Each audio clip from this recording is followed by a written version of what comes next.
फेरेंगा सारमुना गोबिन्दमुना दिनै सावरायग्रा सारमुना बे बुस्थुखौ गुरुत्व लानाया आंनि थाखाय मोजां आरो उग्रपन्थी होनना बुङो बर' मानसिखौ सासे पाब्लिक सासे फरायनाय मानसि थांबाबो बर' उग्रपन्थी आरो आलफाखौ मानो उग्रपन्थी बुङा अखम सादिन ना मानो बुङो मा खोथा बेहाय माने नों 2 मिनिट थाखाय मानो रायज्लायनो हायाखै आंखौ आं थारमाने गुबुन हारि ना आं बाङालि जानाय थाखाय नोंसोर डिनाय खालामदों डास्टबिन सानदों नामा आंखौ आरे नोंसोरनि थाखाय आं नांदों सोर नांदों नोंसोरनि थाखाय सोर हारसा नांदों सोर एक्सजेट नांदों नोंसोरनि थाखाय हारसा सोरबा नांदों नामा नाङाखै हारसाफोरा नोंखौ आथिं सिङावसो लांदों नों फानजादों बेखौसो बुंदों কিছু কইতে পারি ঘৰত আনি দিয়ে এইটোৱে বিচাৰিছিল কিন্তু এইটো কৰা নাই প্ৰমোদ বড়ো ছাৰে নিজৰ ৰাজনীতি লৈ পেলাই মানে ব্যস্ত আছে চোৱা নাই যে মানুহকেইটা ইমান কষ্টকে আছে এন্তক ওলাই আনো আশাগৰ তলত থাকো বিচাৰা নাই প্ৰমোদ বড়ো ছাৰকো মই বেয়া পাইছোঁ মই চৰকাৰক আহ্বান জনাওঁ যে যিমানকেইটা মানুহ আছে ভিতৰত সিহঁতক মুকলি আকাশৰ তলত আহিব দিয়ক এনতে চলি পিৰি খাক নহ'লে আকৌ 15 আগষ্টৰ পিছত আকৌ এনেকৈ আন্দোলন হ'ব আৰু বহুত মানুহ মৰিব তেতিয়া দায় কোনে ল'ব চৰকাৰে ল'ব লাগিব তেতিয়া ময়ো যোগদান দিম যিহেতু আমি দুখতে থাকছোঁ তেতিয়া আমিও যাম যোগদান দিব কাৰণে চৰকাৰৰ তাতে মোৰ আহ্বান জনাইছোঁ এইটোৱে যে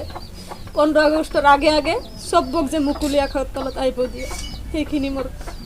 আহ্বান থাকিল আৰু जय बड़ी हारि बहुत मोजां बाथ्रा बुंदों आंनि हिन्जाव जानानै बहुत मोजां बाथ्रा बुंदों नाय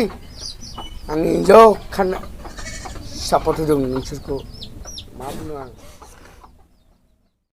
फोथाय खेबस खालामदों मानो होनबा गावसोरनि गोजौ जोमजि गारबा गावसोरनि मोदोमावनो नांनाय बुस्थुआ बे सिस्टेमा गावसोरनो ओंखारदों आरो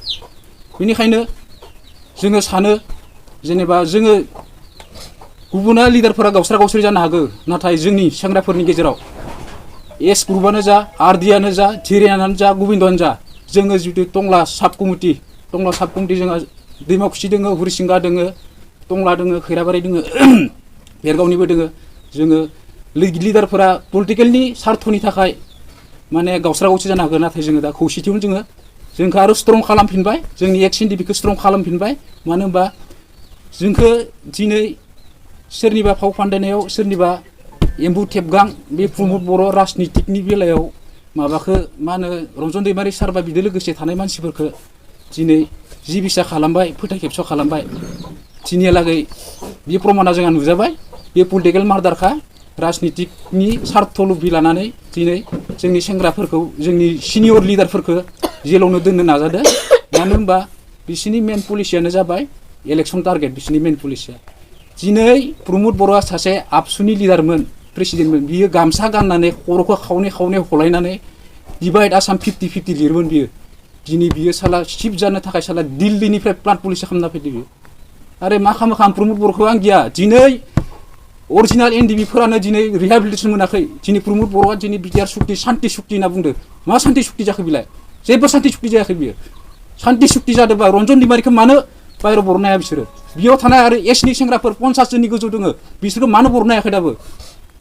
आरो ओंखारना थानाय जामिनाव ओंखारना थानाय साननैसोनि थाखाय फायनाय मानो हेगारना होनांगौ जेलावनो लाखिबाय थामोन बिसोरखौ मा नमुना बिलाय मा प्लान बिलाय बेयावनो जों हमनो हायो बेनिखायनो आं खावलायो जाहाथे जेनेबा जोंहा आदा राजुआ जेनेबा बाइन्सास थांनांगौ जाबा थांनांगौ जागोन खिन्थु बिसानि न'खरखौ बिसोरनि गथ' गथाय आं बर' हिसाबै बिसाबो बर'नि थै थानाय हिसाबै बिसानि गथ' गथाय आरो लोगोसे बिथांनि बिसिखौ जोंनि पलिटिकेल पावाराव जाय लिडार दङ एसे खबर लाफायनो लुबैजायो आरो लोगोसे आङो गोबिन्द सार आरो प्रमोद बर' सारखौ आं खावलायगोन बिसानि गथ' गथायनि थाखाय फरायहोनायनि थाखाय फारसे मोजां नोजोर होनांगौ मानो होनबा दिनै राजु सरकारा बर'नि थाखायसो दिनै जेल जानांदों मानो होनबा बर'नि सेन्टिमेन्टआ बेयाव दङ दिनै रन्जन दैमारि जेलाव थानाय जिमानखिनि राजु सरकारमोन बा जों गासै एक्स एनडिबि नङा होनबा प्रमोद बर'आबो चिफ जानो हानाय नङामोन गोबिन्द बसुमतारियाबो डिपुटि चिफ जानो हानाय नङामोन फेरेंगायाबो इएम जानो हानाय नङामोन सावरायग्रायाबो सासे एमसिएलए जानो हानाय नङामोन नोंथांमोननि चेनेलखौ साबायखर बावनाय थाबाय मानो होनबा जोंनि सुखु दुखुखौ खबर लानायनि थाखाय जोङो दिनै बेयाव जथायै मोनसेल' ग्रुप नङा एक्स एनडिबि हिसाबै गबिन्द ग्रुप दङ थिरेन ग्रुपनि दङ आरडि दङ एस ग्रुपनि गासैबो जमा लोगो नांनानै जोङो दिनै बिथां जोंनि एरियायाव सिगां 12 बोसोर जानानै फैखांनानै जामिनाव फैनाय राजु सरकार बिथांखौ दाख्लै एसे जोङो रन्जन दैमारि सारजों लोगोसे जेनेबा कनभार्ट खालामफैनायलाय बिथांखौ दुखु मोननानै जों बिथांनाव खबर लानो फैदों सुखु दुखु मानो होनबा दिनै शान्ति सुक्ति जाखांनायनि उनाव दिनै आं रन्जन दैमारि सारनि खोथाखौ बुंनो दिनै गोसो बायसानो स्टेटआव बिजेपि सरकार सेन्ट्रेलाव बिजेपि सरकार थानायखाय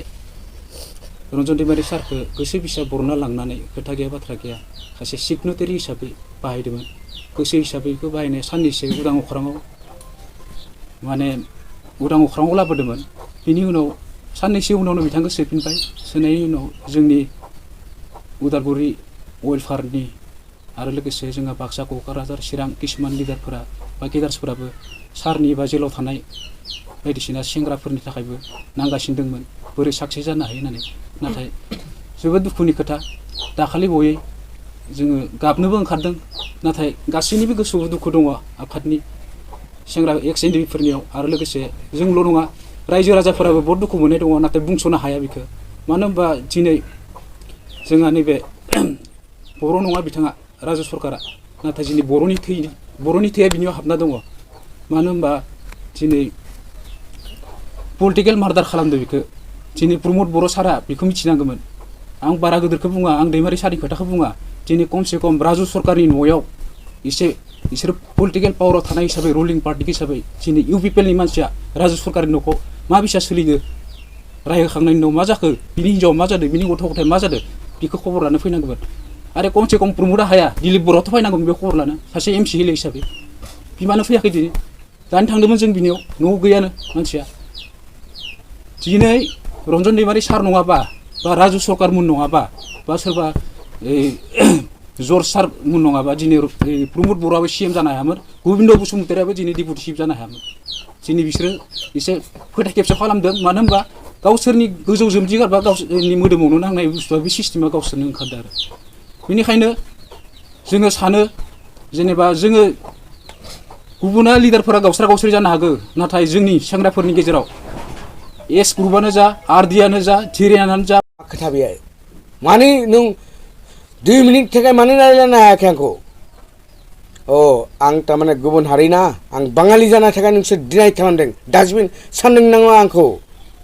आरे नोंसोरनि थाखाय आं नांदों सोर नांदों नोंसोरनि थाखाय सोर हारसा नांदों सोर एक्सजेट नांदों नोंसोरनि थाखाय हारसा सोरबा नांदों नामा नाङाखै हारसाफोरा नोंखौ आथिं सिङावसो लांदों नों फानजादों बेखौसो बुंदों आरो बेनिफ्राय बारा बुंला आंनो देहा बारा मोजां नङा नाथाय बर'फोर जेसेबां बर'फोर दङ गासिबो ज' जा आंनि न'खरखौ बादो आंनि गथ' गनि सोरबानि न'खराव मावना जागोन सोरबानि न'खराव हाजिरा मावना जागोन बेल'सो आंनिया खिन्थु नाथाय नोंसोर सानबाय था मा खालामदों आं आफाद हिसाबै आफादनि दायित्व थानाय हिसाबै गोदो सेंग्राफोरखौ सालायनाय हिसाबै दिनै फेरेंगा सारमोना गबिन्द मोना दिनै सावरायग्रा सारमोना बे बुस्थुखौ गुरुत्व लानाया आंनि थाखाय मोजां आरो बेनिखायनो आङो बारा गोलावखौ बुंला जाहाथे